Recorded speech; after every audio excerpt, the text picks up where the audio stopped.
Welcome to my Views and News first video, Thursday's first video for you. Internet disruption continuing in Pakistan, situation alarming, clashes between army and protesters, forces and protesters ongoing. Imran Khan still in prison, no improvement so far, no dialogue so far. People say, Sajid, why don't you update us about situation in Pakistan? The reason is that I am not following Pakistan, honestly. So it's not that I am following each and every development in Pakistan. I just talk to my family members, parents. That is how I stay in touch with Pakistani politics. If you want to follow politics, if you want to follow political other developments, of course it needs time. I have never been interested in the past and today to cover Pakistani politics. Maybe in future I might start doing that, but so far, so I have no insiders information to share with the people. So I can just share a general picture with you. It's basically a fight between military establishment and a political party, PTI, led by Imran Khan. Now, three news stories for you. First one is from Oromia. As we know that resumption of fighting is being reported in some parts of Oromia. Will talks be held or can talks be postponed? Oromia government spokesperson around 48 hours ago spoke about next session of talks with Oromo Liberation Army. Secondly, we was Tigray, where now Tigrayan news sources are starting to report that people are dying. Why? Because there is no aid distribution. Aid distribution has been suspended. Aid provision suspended. Thirdly, we was Amhara region of Ethiopia, Gonder city, where after successful discussions between Ethiopian army and elders, Ethiopian army withdrew to camps. But security situation is not improving. Aerial firing goes on at night, in the day. A meeting was held yesterday between security officials and Gondar elders about the security situation. Fano is denying involvement in these shootings. Then who is involved? Who is behind these shootings in Gondar city reportedly? Firstly, viewers, Oromia. We know that first round of talks between the Oromo Liberation Army and Ethiopian government representatives was held in Zanzibar, Tanzania. Week-long discussions were held. The two sides could not reach an agreement. The two sides issued statements confirming their commitment to the continuation of talks. And after that, Oromo Liberation Army in a statement said that Ethiopian forces had launched offensives on OLA's positions in West Shava and in East Shava. In West Shava, in Jeldo, in East Shava, in a place there was fighting, and OLA claimed it had neutralized, quote unquote, more than 70 soldiers of the security forces. Some were shown, 4 were shown by the Oromo Liberation Army, who had been taken prisoner by the OLA. Then yesterday we received more pictures of ENDF members taken prisoner by the Oromo Liberation Army. The new pictures are from Selale, Koyo Selale, North Showa zone of the Oromia region, where there was fighting between the OLA and government forces. ENDF was involved there, and a few ENDF members were taken prisoner by the Oromo Liberation Army. You can see a picture on your screen. The picture is reportedly from Selale, North Shore zone.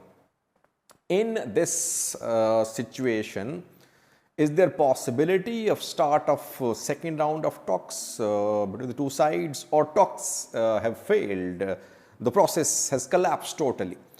Hailu Adogna is Oromia region's government spokesperson. Around 48 hours ago, He confirmed government's resolve to resolve the issue through dialogue. He said that hopefully next round of talks would be fruitful. So it means so far Oromia regional government is committed. It is anticipating start of second round of talks despite some statements by the OLA. The peace process has not collapsed so far. I said in a video that a European organization, humanitarian dialogue is mediating between the OLA and Ethiopian government. HD played a key role in Libya where an agreement was signed between warring parties. The same organization, which is EU-backed, UN-backed, is involved. And reportedly, the organization is involved in discreet diplomacy as well. It is contacting the parties for the start of second round of talks, which could start in coming days. So far we can say that the peace process has not collapsed. Secondly, Tigray viewers, where we know that USAID and World Food Program suspended food aid provision after World Food Program. Another organization said that food aid was being stolen. It was being diverted. Getachew, Tigray interim president, ordered an investigation, local investigation. Investigation is ongoing. No report shared by the government so far. Now, Tigrayan news sources are starting to report that people are dying. In the last 1 week or so, 7 have died and thousands are in dire need of immediate assistance. Now, I want to make a few points. Firstly, yes, people of Tigray are dependent on aid. If you block all aid supplies to Tigray, people will die. No one can deny that. Ethiopian government is not in a position to feed all the people of Tigray. Tigray has limited resources as well. Aid organizations will have to resume supplies to Tigray. This suspension cannot go on. It shouldn't go on indefinitely. Susan Kozi, UN coordinator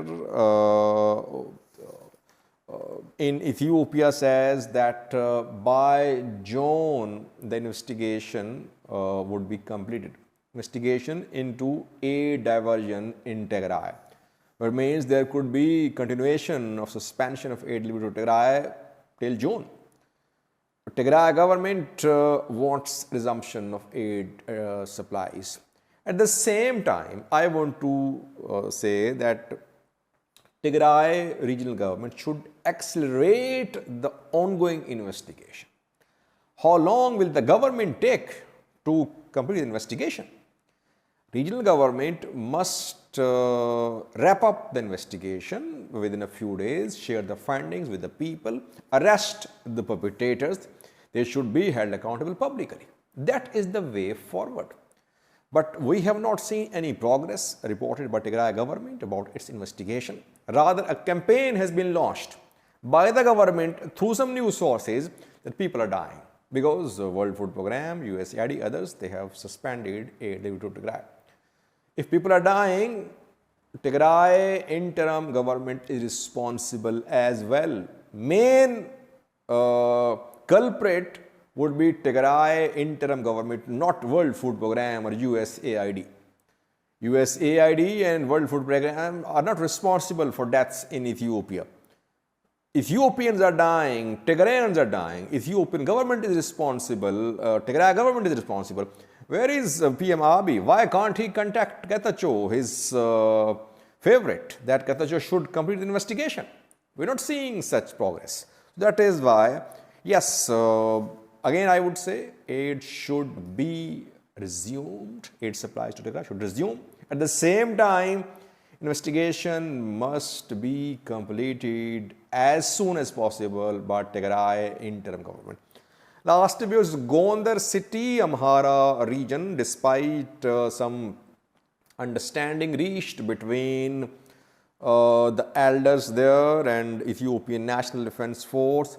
Security situation has not improved. The two sides reached an understanding 3 to 4 days ago, after the city went on strike for 2 days, the city was completely closed. Life came to a standstill in Gondar. Then talks were held, and this conflict started after Ethiopian army tried to arrest Massafint. It tried to disarm Fano fighters. Locals intervened. They stood between Fano and Ethiopian army. Now, and after the meetings between the elders and Ethiopian army withdrew to camps.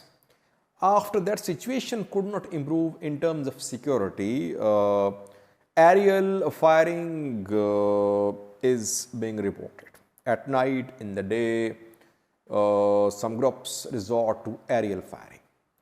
And that is why yesterday a meeting was held between security forces and Gonder elders, and there this issue of aerial firing was discussed. Fano representatives were there too. They denied involvement in aerial firing. They said that they were not part of, their people were not involved in aerial firing. And they said that it was a conspiracy to disarm, to kill Fano fighters. But at the same time, Fano fighters said that a militia had been set up, it had been established, and the militia members were given a few bullets and guns, and they might be involved in these illegal shootings, in this aerial firing. It means indirectly, Fano representatives confirm the involvement of a militia backed by Fano in aerial firing. But no progress regarding disarmament. So, near Gonder, in Gonder, no Fano fighter no Fano fighters or Amhara special forces members have been disarmed. They are in a strong position. Massafint could not be arrested.